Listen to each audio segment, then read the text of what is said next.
¿Cómo el PropTech está redefiniendo el real estate? Te lo contamos aquí en Hablando con Propiedad, un podcast de Innomat's PropTech Hub, patrocinado por Vivendex.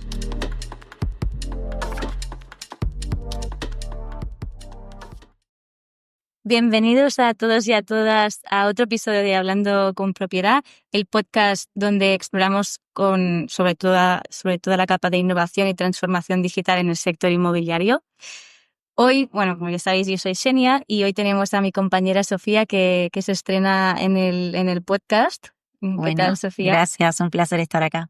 Qué bueno. Este episodio es un poco especial porque vamos a aprovechar que el día 8 de marzo es el Día Internacional de la Mujer. Así que contamos con una invitada de lujo muy especial que teníamos muchísimas ganas de que estuviera con nosotros. Ella es Ana Lozano. Me corriges si digo todo bien, pero eres emprendedora, arquitecta, profesora de universidad y ahora CEO y fundadora de Nidus Lab, que es una empresa que está revolucionando la promoción inmobiliaria con inteligencia artificial. Es un placer tenerte con nosotras, Ana, bienvenida. Yo estoy encantada de estar aquí. Qué bueno. Pues nada, Ana, como ya he dicho, este episodio es muy especial, nos hace muchísima ilusión. Vamos a hacer un guiño, un homenaje a todas estas mujeres emprendedoras o las mujeres que forman parte del sector PropTech. Antes de nada, de empezar hablando de todos tus proyectos, queremos que nos cuentes un poco, que te conozcan nuestros oyentes. ¿Quién es Ana? ¿Quién eres tú? Pues mira, lo único que te has dejado en esa especie de ristra, que obviamente tiene muchas cosas porque soy ya muy mayor, es que soy madre, porque esa es una parte también muy importante de mi vida. Tres hijos, tres soles, tres bombones que me han hecho la vida muy complicada, pero muy bonita al mismo tiempo, ¿no? Sacarlos adelante. Bueno, pues yo soy una persona que intento ser de mi tiempo, de mi gente. Estudié arquitectura, luego tuve una inquietud tremenda por la componente financiera del sector inmobiliario, cosa que en esa época pues no iban muy de la mano. Y la verdad es que siempre he sido una persona muy inquieta y que no me ha frenado nada, ¿no? Entonces, a raíz precisamente también de cómo se ha transformado el mundo y sobre todo cuando empezaron a entrar los fondos de inversión en España, pues me lancé a un desarrollo tecnológico, pues, pero simplemente como una manera también de hacer nuestra vida más fácil. O sea, no pretendía yo disrumpir nada ni crear nada fuera de lo normal. Simplemente hacer la vida de mi equipo también más sencilla. Que ha sucedido, ¿no? Totalmente. Exacto. Las cosas bonitas suceden casi por natural, ¿no? Es verdad que cuando las analizas desde fuera parece muy espectacular todo, ¿no? Y parece que has estado siempre como adelantándote a tu tiempo y siempre... Pero en realidad es esa especie de inconformismo. Yo siempre digo que soy patológicamente optimista y ese inconformismo en positivo, ese siempre buscar que las cosas estén mejor, es lo que te hace que tampoco no te da mucho miedo salir de tu zona de confort. Bueno, Ana, estamos acá diciendo que eres muchas cosas, ¿no es cierto? Y has hecho muchas cosas, muchos proyectos. Pero bueno, nos gustaría empezar en este caso por el último de tus proyectos, por Nidus Lab, y que nos cuentes un poco qué es Nidus, cómo nace y por qué nace también. Bueno, Nidus, como os decía, al final Nidus es una especie de accidente natural. Nace porque dentro de otra empresa que también fundé, que se llama Valentia Strategy, donde damos consultoría estratégica en inversión inmobiliaria de alto valor añadido, donde trabajamos para fondos de inversión cotizados en bolsa que invierten en España, nos encontramos con una situación a partir del 2018, con un mercado otra vez muy activo, donde necesitábamos verdaderamente ser capaces de dar un servicio mucho más ágil y de más calidad. Porque teníamos un problema enorme y es que, como sabéis, la inversión inmobiliaria comienza siempre por una fase de viabilidad, que es la comprobación de la capacidad de un solar de crear un valor a través de un proyecto arquitectónico, y se ponen en marcha una serie de mecanismos de prueba y error y se compromete mucho dinero sin una garantía, porque al final es un proceso muy largo y muy expuesto a contingencias. Entonces, la necesidad era una necesidad primero de atender a nuestros clientes de forma más rápida, porque el mercado estaba muy activo, muy vivo. Los solares buenos duraban muy poco tiempo en el mercado. Y además pasó una cosa que yo siempre digo que fue muy graciosa, porque los suelos y los activos inmobiliarios pasaron de costar lo que el vendedor pedía por ellos a lo que el último loco estuviera dispuesto a pagar. Entonces coincidió con ese momento, ¿no?, donde de repente cambiaron las reglas del juego y entonces para nosotros nació un concepto que lo llamamos de ingeniería inversa. Y es que ayudamos a los clientes a construir su business plan de una inversión Y el último numerito que poníamos en ella era el precio que podíamos pagar por el suelo o por el activo. Y en esa necesidad pues nos encontramos con una carga de trabajo inasumible y vimos que teníamos que ayudarnos de la tecnología para hacer las cosas más rápido, pero sobre todo mucho mejor. Muy interesante todo lo que nos estás contando. Antes de seguir con todo esto, te queríamos dar la enhorabuena porque tengo aquí apuntada la chuleta. Habéis conseguido este último año muchísimos premios, reconocimientos y os hemos visto también pichando en un montón Me tienen todo el día haciendo bolos.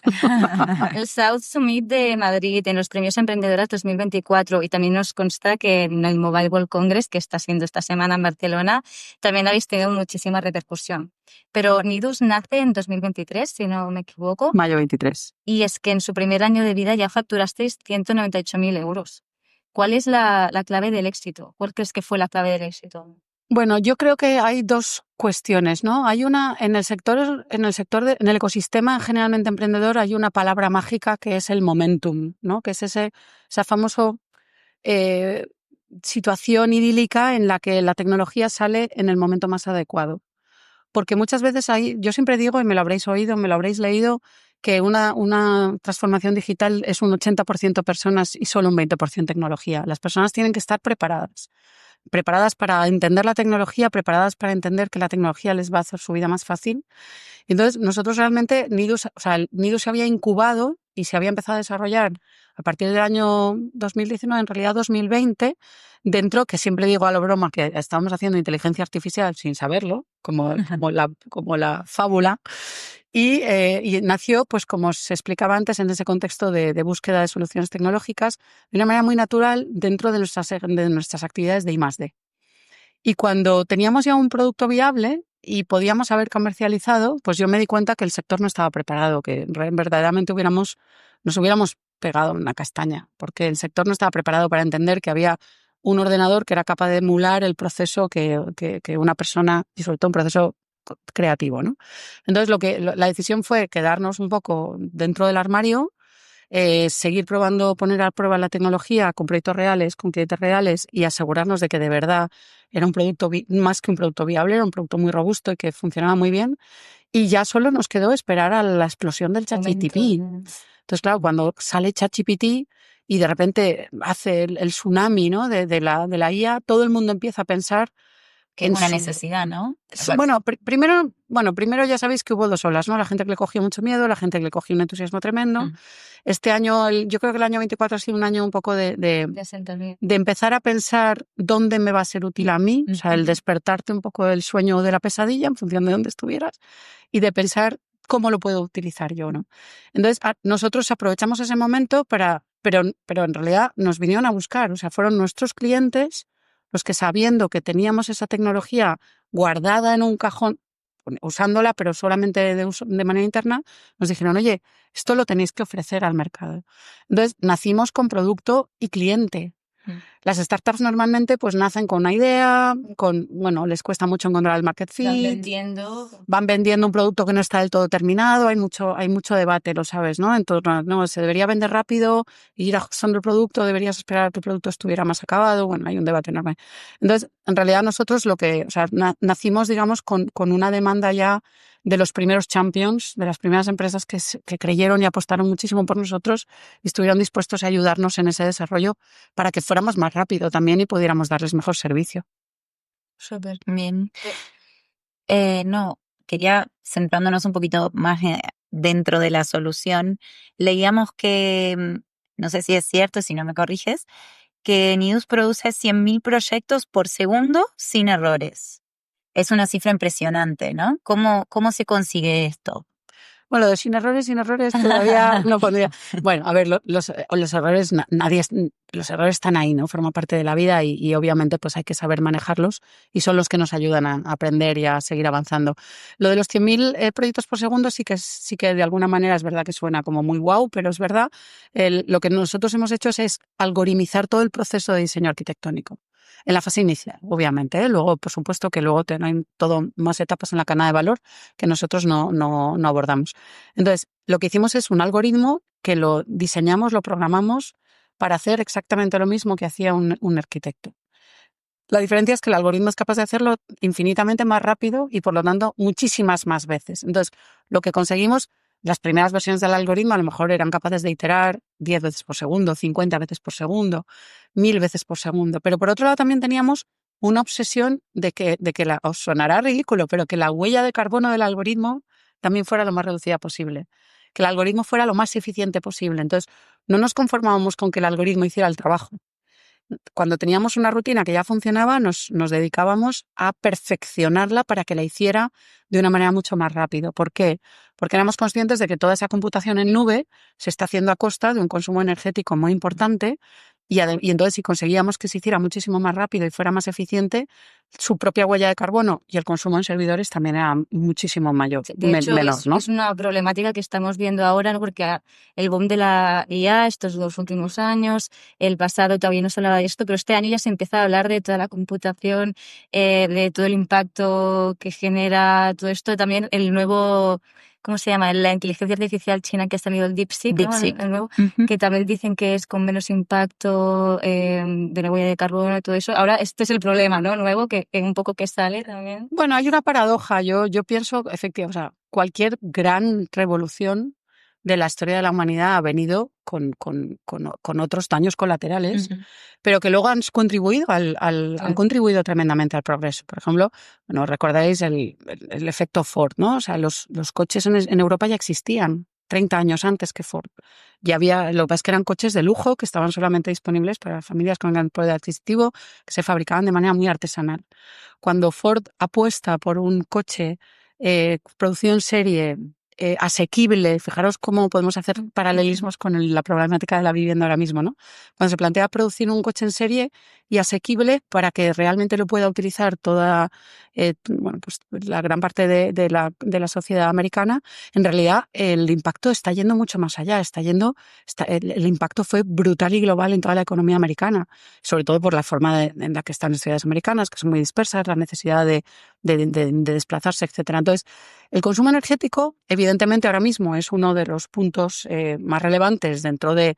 Hoy mismo, por ejemplo, sabéis que el informe Draghi ha puesto de manifiesto que una de las grandes barreras al desarrollo europeo y a la competitividad europea es el precio de la energía comparado con el precio de la energía americana, por ejemplo, ¿no? Entonces, sabemos que tenemos, y Europa está poniendo en marcha políticas de energía asequible porque son fundamentales para la competitividad de nuestras empresas. Pero al mismo tiempo yo también pienso que la IA va a ayudarnos a hacer mucho más eficientes esos procesos y como está permitiendo además que desarrollos de I+D, desarrollos científicos que demoraban muchísimos años, ahora se aceleren, pues es cuestión también de poner a la IA a trabajar para la IA. Entonces, pues yo confío, de hecho, las grandes energéticas tienen ya líneas de investigación y de trabajo mediante algoritmos para intentar también hacer muchísimos más eficientes los procesos energéticos. Entonces yo, como os repito, soy súper optimista y creo que vamos a mejorar. Es verdad que puede haber unos años de adaptación, pero en general creo que va a traer grandes cosas también a nivel energético. Un poco en esta línea que dices de poner la IA a trabajar para la IA, me gustó eso.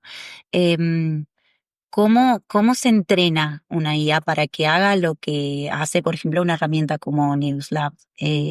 ¿Solo base de datos? ¿Cómo se cura eso? Bueno, a ver, lo habréis oído también. Ahora mismo los datos son el nuevo petróleo, ¿no? El nuevo oro.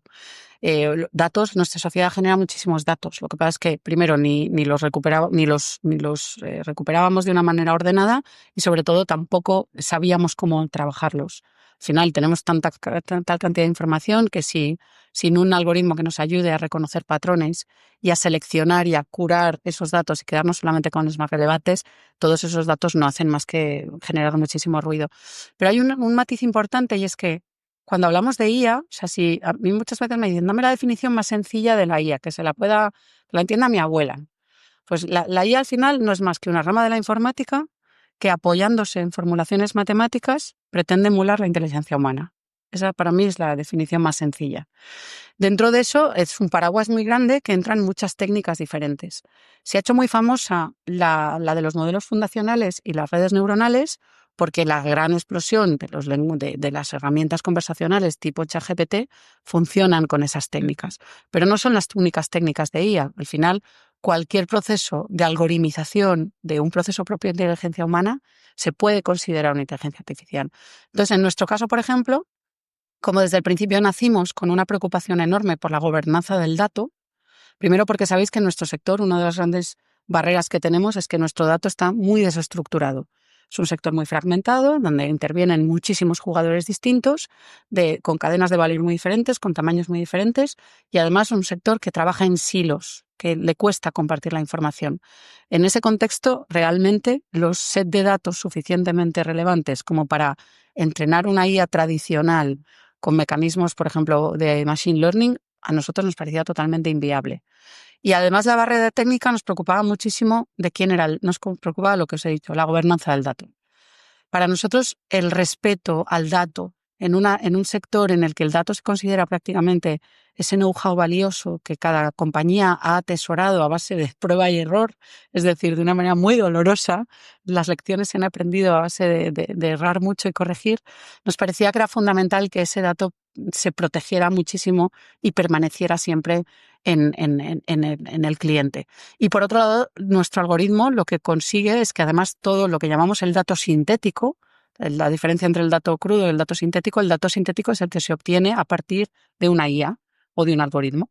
Entonces, ese dato sintético también consideramos que era fundamental que siguiera estando en la privacidad y en el dominio confidencial del cliente y no se pudiera compartir. Entonces, nosotros en concreto apostamos por unas técnicas de IA que no funcionan como un entrenamiento tradicional, porque lo que nos hemos preocupado es de entrenar el algoritmo, no al dato. Y entonces el dato, digamos que son células que se quedan totalmente protegidas y que no retroalimentan el algoritmo. El algoritmo lo tenemos nosotros que retroalimentar. Y eso nos permite, sobre todo, que el cliente esté seguro de que el resultado que obtiene con nuestra IA no está al alcance de cualquier otra persona. O sea, eso podría ser otra de las claves del éxito de Nidus. Pues quizás sí, fíjate, porque al final, claro, cuando tú tienes el ejemplo paradigmático de, sabéis que tenemos 3 productos, uno está pensado para proyectos de viviendas, otro para proyectos de flex living y otro específico para la industria de todo el tejido de la industrialización, de los componentes industrializados para la construcción. Tú imagínate que una gran promotora está pujando por un suelo al mismo tiempo que las otras 20 mayores promotoras del país. Si todo el mundo se retroalimentara de los resultados o del input que ha introducido, de la inteligencia que ha introducido, la inteligencia natural, humana, creativa, que ha introducido el usuario de una promotora, y la siguiente se aprovechara de ese mismo material, perderían su ventaja competitiva y acabaríamos en una especie de amalgama que no tendría ningún sentido. Entonces, nosotros hemos querido proteger mucho ese uso muy personal que hace cada uno de la herramienta. Muy interesante. No sé si con lo de la inteligencia artificial hemos acabado o querías hablar algo más.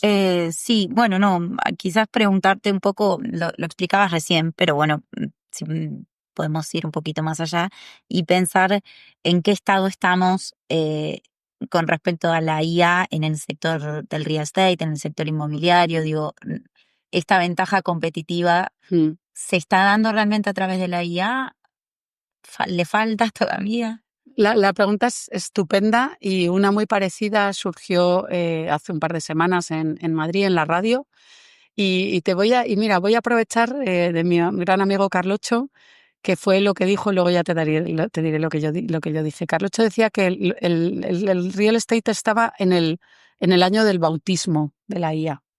Es decir, y yo te traduzco con mis palabras como lo veo, ¿no? O sea, vamos, si la IA fuera un niño, ¿no? Y en su ciclo de vida, pues estaríamos ahora bautizándolo. Eso es lo que opinaba Carlocho, me encantó la metáfora. Para mí este año es el año en el que, como os decía antes, las empresas se han dado cuenta que hay una herramienta muy potente, que tenemos que aprender a usarla y que tenemos sobre todo a aprender qué procesos debemos resolver con IA y cuáles todavía no estamos preparados. Entonces, creo que tenemos un desarrollo todavía muy largo. Creo que la madurez de la IA va a venir mucho más de ordenar el modelo de negocio, de identificar cada empresa de real estate dónde tiene de verdad su punto de dolor y encontrar la herramienta más adecuada para resolver ese punto de dolor. Entonces, creo que estamos todavía muy al principio y nos queda mucho por delante. La ventaja competitiva va a ser abismal. En realidad, por desgracia, yo lo diría casi al revés. Las empresas que no se ayuden y no se apoyen en estas herramientas capaces de crear un valor descomunal con respecto a los modelos tradicionales tienen mucho riesgo de desaparecer. Al final estamos hablando aquí de no verlo como una amenaza, ¿no? Que al principio era como, oh, nos va a quitar el trabajo. No, pues a ver cómo lo podemos ayudar para que nos, o sea, cómo lo podemos aplicar para que nos ayude en nuestro día a día. Un poco, esta sería... Totalmente. Yo siempre, bueno, eso también lo habréis oído ya, se ha convertido casi en un topicazo, ¿no? Que no te va a quitar la IA, no te va a quitar el trabajo una IA, sino una persona que ha aprendido a dominarla. Y en el fondo es un poco verdad, pero es que lo podemos trasladar a cualquier momento de la historia. O sea, al final yo siempre... gran revolución. Exacto. O sea, yo siempre digo que la IA es como una caja de herramientas. Y tienes que aprender a utilizar la adecuada. O sea, si tú sacas un martillo para intentar atornillar un tornillo, pues vas a fracasar. Y si sacas un destornillador para intentar clavar algo, pues va a ser también un desastre. Entonces, yo creo que la IA se ha convertido ya y se va a convertir de una manera mucho más profunda en un aliado impresionante para lo que al final debemos buscar, que es, primero, no solo no nos va a quitar. También es verdad que a mí no me gusta hablar de trabajos, sino de tareas, ¿no? Es muy importante hacer la diferencia. Y nuestros trabajos, o sea, nuestra manera de aportar un esfuerzo al bienestar y a la economía global y a la creación de valor ha ido también evolucionando mucho a lo largo de la historia. Entonces, son precisamente esas tareas. Lo que la IA nos va a permitir es que muchas tareas que no nos aportan ningún valor, que son repetitivas, que son tediosas, en las que además tenemos muchas posibilidades de cometer errores, porque la tarea repetitiva ya sabes que se presta mucho a cometer errores, esas son las que las va a hacer una máquina por nosotros. Y eso nos va a permitir a nosotros hacer las tareas con las que disfrutamos más, con las que más valor diferencial aportamos y a lo mejor, quién sabe, pues reducir nuestras jornadas de trabajo y dedicar mucho más tiempo a nuestros amigos, a nuestros seres queridos y a las actividades que nos llenan también como personas. Pues, Ana, dejando ahora un poco de lado esto de inteligencia artificial, que queríamos aprovechar que sabemos que hablas muy bien de toda esta capa de inteligencia artificial, no queríamos desperdiciar que estabas aquí con nosotras para hablar de todo esto, pero ahora voy a hablar un poco de nuestro último episodio, que fue con José Manuel Villanueva, founder de Cero con CH, que sé que lo has escuchado o por encima en podcast. Lo tengo pendiente entero. Salió vuestra solución durante nuestro episodio, que tenéis que escuchar todo completo. Sí, al final vosotros salisteis con una idea que ayudabais como a la fase de las promotoras, ¿no? a tener como proyectos, a indicar qué proyectos son más viables, ¿no? A las promotoras de inversión estamos hablando aquí. Pero también ayudáis a empresas que fabrican componentes para la construcción, que también lo has dicho, que es una de las vertientes que tenéis. ¿Nacisteis ya con ese objetivo o os ha ido dando, como decías antes, sobre la marcha? Pues totalmente sobre la marcha. La verdad es que yo cuando analicé, bueno, sabéis y ya lo habréis oído, faltan en España 700.000 puestos de trabajo por cubrir en el sector de la construcción, que no se cubrirán nunca. La gente joven ya no quiere ir a trabajar a la obra. Las exigencias de seguridad en obra, de calidad, de sostenibilidad, pues van en la línea y si nos fijamos en otros países de economías un poquito más avanzadas que la nuestra, pues van en la línea de la industrialización del proceso arquitectónico.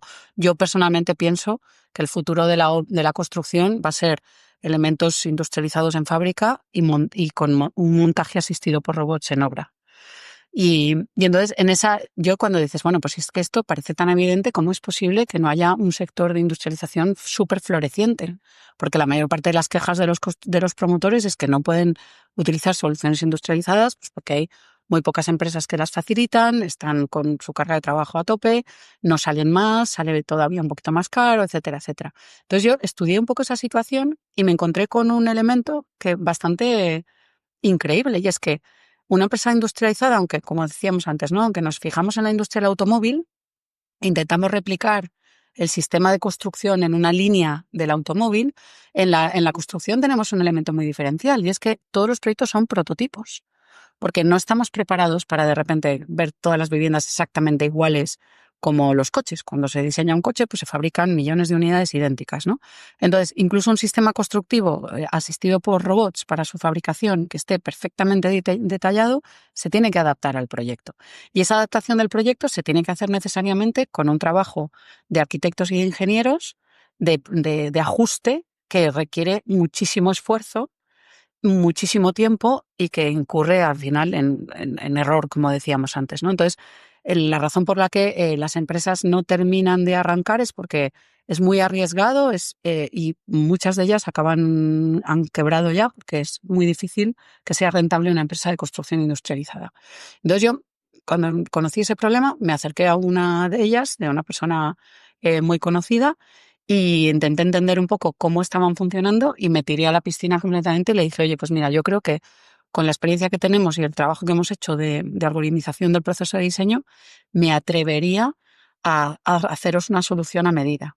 Y de nuevo, y nada, nos tiramos a la piscina, literal, de nuevo, empezamos un trabajo con una componente I+D muy relevante, de la mano de esta compañía, y después de un trabajo conjunto de prácticamente un año, hemos llegado a una solución que ya está totalmente operativa e implantada a partir de este viernes en toda la cadena de valor de la compañía, donde los resultados han sido abismales. O sea, lo que tardaban horas en hacer se hace en décimas de segundo, el error humano ha prácticamente desaparecido, el desperdicio de material ha caído, la productividad de las líneas se ha multiplicado por un valor increíble. Y entonces eso ha sido lo que nos ha dicho, oye, es que aquí de verdad es donde tenemos que poner todo el esfuerzo para ayudar precisamente a todo el sector de la industrialización a apostar por modelos mucho más resilientes y mucho más rentables que los que tenían con ese trabajo más manual. Oh, qué fuerte. Muy bien, sí. Bueno, sabemos que, claro, soluciones como Nidus, la industrialización, la digitalización de este tipo de procesos reducen costes, reducen los tiempos de trabajo o de las tareas. ¿Y qué pasa con lo que nombrabas antes sobre la sostenibilidad? Perdón. Digo, también aportan en este sentido, ¿no es cierto? Totalmente. De hecho, nosotros lo tenemos todavía en la hoja de ruta, no lo hemos podido abordar aún al 100%, sí tangencialmente, pero por ejemplo, sabéis que ahora mismo, bueno, el compromiso por la descarbonización es ya un compromiso ineludible. Esta misma mañana, de nuevo en la Comisión Europea se ha puesto de manifiesto que Europa aspira a ser también el faro, ¿no? El buque insignia de la sostenibilidad. Y sobre todo pues con la idea de dejar un planeta muchísimo mejor a nuestros hijos y a nuestros nietos. Y entonces en ese trabajo normalmente lo que ocurre en la construcción es que, bueno, primero, una parte muy importante de las emisiones de gas de efecto invernadero, de CO2, vienen embebidas en los materiales antes de llegar a la obra, con lo cual efectivamente hay que hacer un trabajo enorme en los nuevos materiales. Y luego hay una parte muy importante también, y es que casi todas las medidas que se toman en materia de sostenibilidad se toman ya con el proyecto tan definido que solo significan inversión adicional. Lo que nosotros queremos hacer es incorporar calculadoras de huella de carbono y criterios de sostenibilidad en la fase inicial del proyecto, que es cuando está la hoja en blanco y más libertad tenemos para tomar decisiones. De tal manera que el usuario pueda tomar decisiones no solamente ya en términos de eficiencia, de rentabilidad, de programa o de diseño arquitectónico, sino de qué componente de sostenibilidad tiene un proyecto con respecto a otro y sea un elemento más de la decisión, cuando además más barato sale tomarla, que es cuando más inteligentes son las decisiones. O sea que definitivamente. Y hablando ahora un poco de tema pricings, bueno, sé que habéis tenido todas las grandes plataformas de inversión os han apoyado y habéis tenido mucha acogida por ellas, pero ¿es accesible para todos? Cuéntanos un poco este tema. Pues fíjate, Senia, eso fue cuando, bueno, yo te diría que con la compañía recién creada, los primeros meses, a lo que más trabajo dedicamos, además del desarrollo del producto, fue a pensar cuál iba a ser la estrategia de pricing. Porque cuando desarrollas una herramienta así y tiene tal acogida, la tentación de dirigirte únicamente a los grandes clientes está ahí. Porque, bueno, sabes que tu vida va a ser más sencilla. Pero para mí tenía una componente ética y moral fundamental. Y yo decía, no puede ser, o sea, si de verdad triunfamos, vamos a romper el mercado. Porque si de verdad triunfas y el producto es un producto que cambia las reglas del juego y solo está en manos de unos pocos, o sea, de verdad que corremos el riesgo de romper el mercado. Y a mí me parecía inasumible. Al final, Yo te digo, bueno, en general yo creo que es una cuestión bastante, luego hablaremos de las mujeres emprendedoras, pero yo creo que una componente que tenemos en común las mujeres emprendedoras es que casi siempre emprendemos con una idea de impacto. Y a mí esa idea de impacto positivo me persigue todas las mañanas, ¿no? Yo me levanto por las mañanas entusiasmada porque lo que estoy haciendo creo que nos da una oportunidad para abordar el problema de la vivienda asequible, de la sostenibilidad, etcétera. Entonces, era fundamental ser coherente con esa idea del impacto. Pero no era tampoco sencillo encontrar una manera de democratizar la investigación y la IA que nosotros habíamos desarrollado. Y al final lo que se nos ocurrió fue un mecanismo que estamos empezando a poner a prueba todavía, por el cual el pricing es muy escalable. Tiene una suscripción bastante modesta y un coste por uso, de tal manera que un usuario pequeño solo pagaría cuando realmente necesita usarla y un usuario más grande la usaría más veces, pagaría más veces, pero obtendría también un mayor valor. Entonces, lo que hemos intentado es encontrar un mecanismo que sea muy escalable también. Al final está equilibrado, tanto que pueda ser útil para el pequeño como para el grande. Que es un reto, en sí mismo. Lo puedo imaginar, sí. Bueno, pasamos, como decías recién, estábamos reunidas un poco en el marco del Día Internacional de la Mujer. Eres una de las quizás no tantas mujeres que está liderando una startup en el sector del real estate. Es un rol importante, ¿no? Y bueno, queríamos preguntarte un poco acerca de las barreras que tuviste para llegar donde estás hoy, si es que estuvieron, ¿no? Siendo mujer en un sector que quizás es todavía un poco conservador. Mira, yo tengo un amigo íntimo mío de la infancia que hace un par de años estábamos pasando unos días de vacaciones juntos y me dijo, pues Ana, ¿sabes lo que te digo? Que para ser un hombre eres súper femenina. Y yo lo quería matar. Pero bueno, es una persona que nos conocemos desde que somos niños y lo quiero con locura. Y la verdad es que me hizo pensar, sé que ese comentario venía desde el amor y desde la ternura más absoluta, ¿no? Pero me hizo pensar mucho porque es verdad que yo sí lo pienso, yo no he sentido personalmente esas barreras desde de siempre. O sea, yo terminé la carrera, monté un estudio de arquitectura, he criado a mis hijos compaginándolo con un montón de actividades. Yo no he sentido esas barreras, pero quizá no las he sentido porque tengo a lo mejor una personalidad masculina o no sé cómo quieras llamarlo, ¿no? Pero porque he tenido una personalidad que he dicho, mira, a mí me da igual, yo voy a intentarlo, voy a tirar para adelante, que sea lo que Dios quiera. Pero eso no quiere decir que yo no sea totalmente consciente del contexto general, ¿no? Eso no quiere decir que no sea totalmente consciente de que en muchos foros en los que me reúno a cierto nivel de decisión soy la única mujer y eso me ha ocurrido durante toda la vida. Eso no quiere decir que yo haya tenido que aprender también a encontrar una manera de posicionarme y de hablar porque es verdad que de entrada sientes y notas cierta condescendencia o un trato un poco distinto, porque entre otras cosas los propios hombres no estaban cómodos tampoco hablando, porque hablábamos otro idioma, abordábamos los problemas de otra manera y los propios hombres notabas al principio que tampoco estaban muy cómodos. También es verdad que cuando te ganas el sitio, en realidad lo tienes muchísimo más fácil, ¿eh? Que también, como tenemos otras maneras de leer lo que ocurre, pues a veces también teníamos esa ventaja. Entonces, bueno, al final los datos están ahí, ¿no? En España hay más o menos un 15% de emprendedoras sobre el total. Es una media bastante general. Curiosamente, esa media se dispara en algunos países africanos que suelen ser matriarcados y donde muchas veces las mujeres tienen que emprender para poder sacar adelante a su familia. Pero si nos vamos al sector tecnológico, el número de emprendedoras es muy pequeño y ya no es que el número de emprendedoras sea pequeño, es que solo son capaces de levantar el 2% de todo el capital riesgo que se dedica a la inversión. Entonces, a partir de ahí, bueno, la gente a veces se sorprende, muchos hombres no, pero yo he hablado con muchos VCs, no, pero yo no hago ninguna diferencia. Digo, no, es que tú no eres consciente que haces diferencias.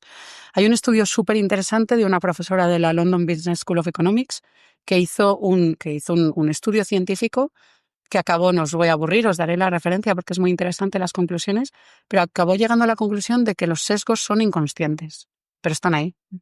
Entonces, los sesgos operan a muchos niveles, tanto qué tipo de preguntas se le hacen a una mujer emprendedora, que son totalmente reactivas con respecto a las preguntas que se le hacen a un hombre, que son mucho más. O sea, por decíroslo rápido, yo creo que este estudio llegaba un poco a la conclusión de que a los hombres se les juzga por su potencial y a las mujeres se les juzga por las metas alcanzadas. Entonces, obviamente tenemos ahí una barrera, insisto, inconsciente. Consciente. Bueno, es que al final aquí entraríamos en el tema de sociedad, de muchos años atrás, etcétera, que al final. Y que, por desgracia, las propias mujeres caemos en ese sesgo también, Sí, ¿eh? sí, No totalmente. estamos exentas. Es verdad, totalmente. Qué interesante todo lo que nos estás contando, Ana.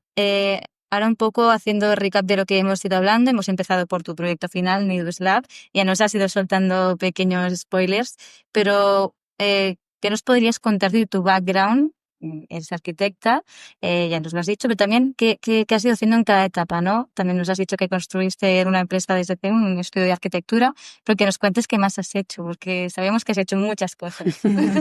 Bueno, y fíjate, sabéis que ahora como estamos en el mundo del foco, ¿no? Entonces parece como que si no te dedicas en cuerpo y alma a una sola cosa, es que no sirves, ¿no? Estás muy disperso y tal. Yo siempre he pensado que cuando una persona es capaz de desempeñarse en distintas áreas de la vida, lo que acaba teniendo es una visión súper rica. Entonces, yo creo que eso es lo que he intentado siempre. Es verdad que muchas veces, y lo comento mucho con mis hijos, a mí me ha faltado o hecho en falta una experiencia en una gran compañía, una experiencia en corporate. Yo, en vez de haberme titulado y empezado a trabajar en una gran compañía, que hubiera sido lo normal, pues creé una empresa al día siguiente de titularme. Y entonces nunca he tenido esa experiencia de pertenecer a una estructura muy grande, de ir un poco subiendo en el escalafón, de tener que relacionarte Pero con... bueno, no te ha ido mal tampoco. Bueno, no me quejo, no me quejo. Diferentes experiencias. Totalmente. Entonces, yo, no sé, yo os diría que al final es que uno es el producto de todo eso. Yo también, bueno, y yo iba para bailarina de ballet clásico, sí. Y y a cierta edad, pues tuve que tomar una decisión muy fría de a qué me dedicaba. Entonces, pues tomé una decisión pragmática totalmente. Dije, bueno, pues oye, el ballet clásico es mi vida, me apasiona. Yo además, desde muy niña ya era profesora de ballet, me pasaba la vida en la academia, en la compañía. Y en un momento dado tuve que tomar una decisión, decir, oye, ¿hacia dónde voy? ¿Me arriesgo a llevar esta vida artística que no sabemos muy bien, qué tal y qué cual? O, bueno, pues aprovecho otras condiciones que Dios me ha dado y me voy más hacia un perfil más profesional. Pero la cultura de la disciplina, del esfuerzo, del dolor como un acicate para seguir, eso me lo dio el ballet clásico y forma parte de mi vida. Y entonces, pues yo lo que he intentado es un poco ser siempre muy coherente con lo que he hecho. Y entonces, pues yo he sido una madre entregada y una cosa, yo te diría, lo más importante, yo lo que he intentado siempre es estar a gusto en el sitio donde estaba. Porque las madres trabajadoras y una madre empresaria siempre puedes caer muy rápido en una trampa mortal que es estar en casa con los niños queriendo estar en la oficina y estar en la oficina queriendo estar en casa con los niños. Entonces, yo lo que me impuse a mí misma fue una disciplina absoluta de decir, estoy ahora en el trabajo, que salga el sol por Antequera. Ya me pueden llamar del colegio, ya me pueden llamar de donde sea, tengo gente que me ayuda, punto. Estoy con los niños, ya puede llamar mi mejor cliente. Es que además hasta lo sabían que yo los ratos que estaba con mis hijos no atendía el teléfono. Entonces yo creo que esa disciplina de estar entregada en cuerpo y alma a lo que estás haciendo en ese momento en particular me ayuda un montón. Qué inspirador todo lo que nos cuentas. Sí. Vamos apuntando cositas, ¿verdad? Además de tu rol en Nidus, también apoyas proyectos tecnológicos liderados por mujeres. Nos consta todo esto. Te queríamos preguntar qué consejo les darías a todas estas mujeres que están empezando en el sector en cuanto a emprendeduría, etcétera. Un poco, yo creo que también va ligado a lo que nos estás diciendo ahora, ¿no? Pues sí, estaría un poco relacionado con lo anterior. Y el segundo, bueno, yo estoy en una asociación que además he estado a punto de ponerme el pin, pero al final no me lo he puesto, que se llama Women Angels for STEAM y que es una asociación de mujeres ángeles que invierten en compañías cofundadas o codirigidas por mujeres en el sector de la tecnología. No necesariamente son equipos exclusivamente femeninos, ¿eh? Solo pasa que necesitamos que la mujer tenga un papel importante en la compañía, pero no exclusivamente femenino. Y entonces, a través de esa asociación, en realidad yo a esa asociación, aparte de ser un grupo de mujeres excepcionales, súper inspiradoras, en realidad, yo le debo mucho porque yo me decidí a emprender tecnológicamente, me refiero, porque Nidus es mi tercera empresa, pero yo me decidí a emprender tecnológicamente gracias al conocimiento que me había dado del ecosistema el estar del otro lado de la mesa, del lado de la inversión. Y yo el consejo que le daría a las mujeres que quieren emprender o a las que quieren invertir, porque es que una de las primeras, nuestra asociación nació con la misión de ser más mujeres inversoras para que haya más dinero disponible para las mujeres emprendedoras y por lo tanto que haya más mujeres emprendedoras. Pero la primera parte de la misión es que haya más mujeres inversoras. Que las mujeres no piensen que necesitan algo especial para convertirse en inversoras, que se puede ser inversora con muy poquito dinero y aprendiendo a hacer las cosas poquito a poco, el learning by doing que nosotras aplicamos. Y yo al final lo que les diría es que lo único que tienen que hacer es dar un paso adelante. Nadie nos va a venir a buscar, por buenas que seamos. Podemos ser las mejores en nuestro campo. Hay que dar un paso adelante. Hay que vencer ese miedo y decir, estoy aquí y estoy dispuesto a demostrar lo que valgo. Y eso es algo que a las mujeres nos cuesta mucho trabajo. Entonces, para mí el mayor consejo es, primero, por supuesto, estate a gusto en donde estás, apuesta por ello y luego da un paso adelante. Y no tengas miedo. No pasa nada. El miedo forma parte de la emoción. Y entonces tienes que vivir ese camino, no puedes vivir con miedo.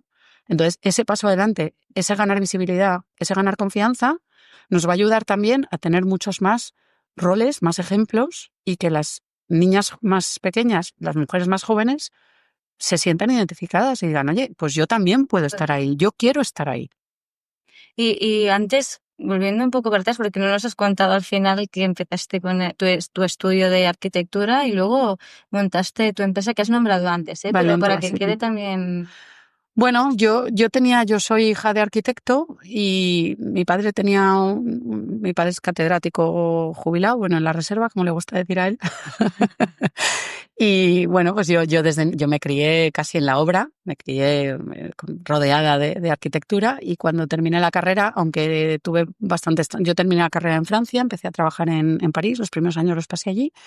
Pero rápidamente pues mi padre me pidió que volviera a España y entonces lo que hice fue profesionalizar una estructura muy artesanal, muy desordenada, muy old school y profesionalizar una estructura y convertir un estudio de arquitectura en una empresa profesional que creció, que tuvo impacto, que funcionó muy bien y que pudo sortear bastante bien la crisis inmobiliaria. Luego la tuve que cerrar por otros motivos, pero la cerré en un pivotaje hacia esta integración con la consultoría.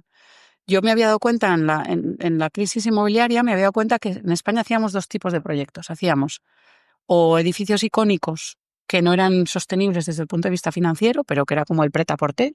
Chanel no desfila para vender chaquetas, desfila para vender barras de labios y perfumes, ¿no? Entonces este era nuestro Chanel.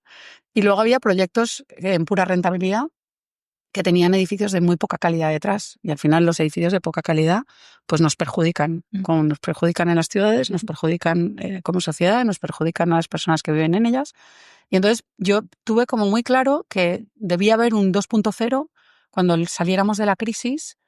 Entendí o leí que los jugadores habituales, los promotores, iban a cambiar completamente, que probablemente iban a estar mucho más vinculados al capital y que teníamos una oportunidad para que la arquitectura de calidad y la rentabilidad fueran de la mano. Y entonces mi segundo proyecto, Valentia Strategy, fue una consultora que estaba pensada precisamente para dar servicio a esos grandes fondos de inversión que llegaron 2 años más tarde a España. O sea, que yo cuando creé la compañía, la gente me decía, pero tú estás loca. Si esos promotores que tú dices no existen. Entonces yo me adelanté un poco también a ese momento de los fondos y con una apuesta muy firme porque entendieran que se podía hacer arquitectura de muchísima calidad a unos precios razonables y con unos presupuestos ajustados que maximizaran las posibilidades de crear valor. Y entonces esa fue mi segunda etapa, después de haber también adquirido formación financiera en el IES que fue un elemento que también me cambió completamente la vida. O sea, el entender un poco las dinámicas de las finanzas fue muy revelador también. Ahí empezaste a democratizar, ¿eh? En el Claro. sector, ahí. Bueno, probablemente. Como decías antes, toda tu trayectoria es muy coherente, ¿no? Todo está relacionado entre sí. Bueno, ahora nos gustaría mirar un poquito para el futuro y ver qué es lo que se viene. Sabemos que has estado en Qatar, sabemos que estás todo el rato viajando fuera de España, haciendo distintas conexiones.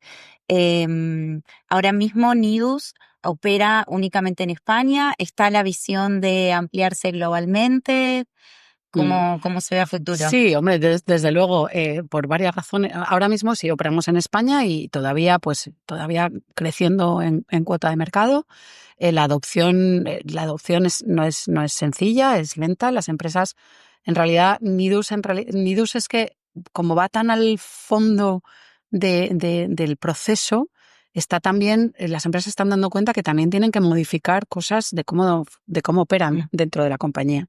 Afortunadamente hay muchas empresas que se están dando cuenta y que realmente las personas que tienen que utilizar Nidus pues ven su capacidad incrementada y disfrutan muchísimo más con su trabajo, y eso está ayudando, pero quieras que no, pues venimos de un sector muy tradicional donde los procesos tecnológicos pues a veces, y las grandes disrupciones como la que nosotros proponemos, no son siempre fáciles de encajar. Entonces, evidentemente, pues entendemos que el mercado español dentro de poco tiempo vamos a ser capaces de haber prácticamente cubierto las necesidades, y por lo tanto ya estamos explorando la expansión internacional. Por eso estamos también haciendo misiones concretas comerciales para entender muy bien cómo funciona cada país. Si yo fuera un poquito más joven, pues estaría soñando con Estados Unidos. Como ya me he hecho un poquito más mayor, pues me lo quiero tomar con un poquito más de tranquilidad, y entonces estamos recibiendo también muchos leads por parte de países extranjeros que están interesados ya en contratar la herramienta, pero hasta Australia, ¿eh? O sea, tenemos un potencial cliente muy potente en Australia, una empresa promotora importantísima, en Colombia, en Ecuador, en Francia, en Portugal, en Marruecos. O sea, nos están prácticamente contactando desde casi todos los países que les llega una mínima noticia de lo que hacemos. O sea, es que es muy único Nidus. Bueno, a ver, tenemos competencia, obviamente. Yo siempre digo, y sobre todo cuando me toca, como os decía antes, estar del otro lado de la mesa, del lado de la inversora, yo siempre digo que si un producto no tiene competencia es que a lo mejor no tiene mercado. ¿Vale? O sea, que tenemos competencia. Lo que pasa es que nuestro enfoque ha sido un poco diferente, y lo que nos transmiten nuestros clientes es que nuestro enfoque les resulta más útil o más afín a lo que buscan, y por lo tanto la competencia no nos está afectando demasiado. Pero existe una competencia, ya empieza a haber gente peleando por trabajar en el mismo espacio, por así decirlo. A lo mejor también hemos sido su inspiración, no lo sé, que podría darse el caso también. Pero bueno, que indiscutiblemente, y por ejemplo, pues cada vez cobra más fuerza la idea de expandirnos a Francia, que al final pues es un mercado importante, es que está al otro lado de los Pirineos, y con el que la barrera cultural tampoco es tan importante. Pero es que esta mañana, justo cuando venía para acá, me ha escrito una persona que me oyó en Qatar y que me ha propuesto para un premio importantísimo que se da en China, y que obviamente pues pasa también por establecer la compañía en China, y que entonces me ha propuesto directamente para el premio, y yo diciendo, pero este tío me queda un poco alucinada. Lo voy a mirar mejor por si acaso es una estafa, porque suena demasiado bonito. No, seguro, y lo merecen. Enhorabuena por eso, ¿no? Es muy prometedor el futuro que vemos. Y te hago la típica pregunta de ¿cómo ves de aquí a 5 años a Nidus? Y voy más allá, ¿cómo ves la IA de aquí a 5 años también?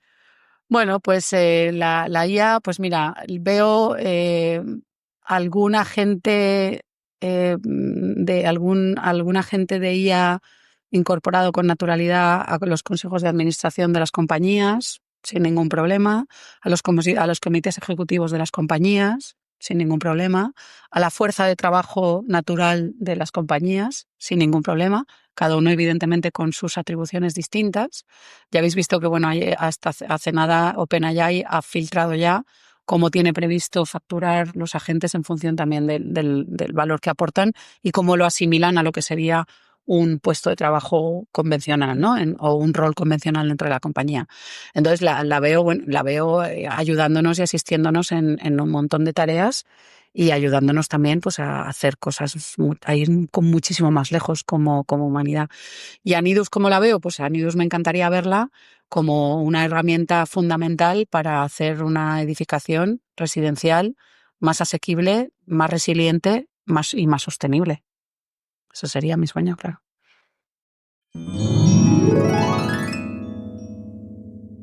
Antes de terminar con nuestro podcast, pasamos a la última sección. Nosotros siempre lanzamos nuestra sección de preguntas rápidas, que la llamamos.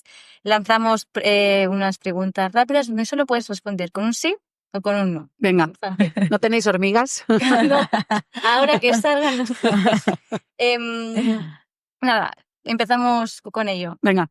Hoy por hoy, ¿los inversores en real estate entienden bien cómo funciona la inteligencia artificial? Todavía no.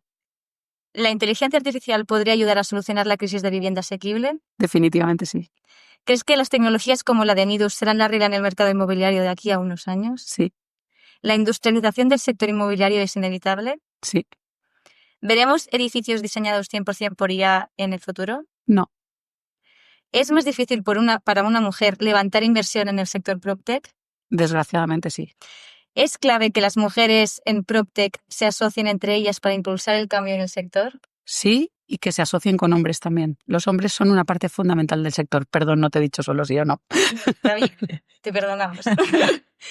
¿Y Nidus podría convertirse en una empresa global en los próximos 5 años? Dios lo vea. Ana, Así será. prueba superada. Muchísimas gracias por haber venido a nuestro podcast. Como ya te he dicho, estamos muy felices de que te sientes aquí con nosotros, porque además vienes de Madrid, tienes la agenda ocupadísima, pero hemos conseguido este huequillo para que te sientes con nosotras y compartas este momento, tus experiencias, y bueno, queremos agradecértelo. Ha sido súper inspirador. Nos vamos con muchas notas que tomamos y bueno, nos encontramos en el próximo episodio que, spoiler, también tenemos una mujer invitada, así que seguimos por el camino de las mujeres en el PropTech. Muchas gracias. Muchas gracias, ha sido un placer. Esto ha sido Hablando con Propiedad, el podcast de Innomatch PropTech Hub. Gracias por escucharnos.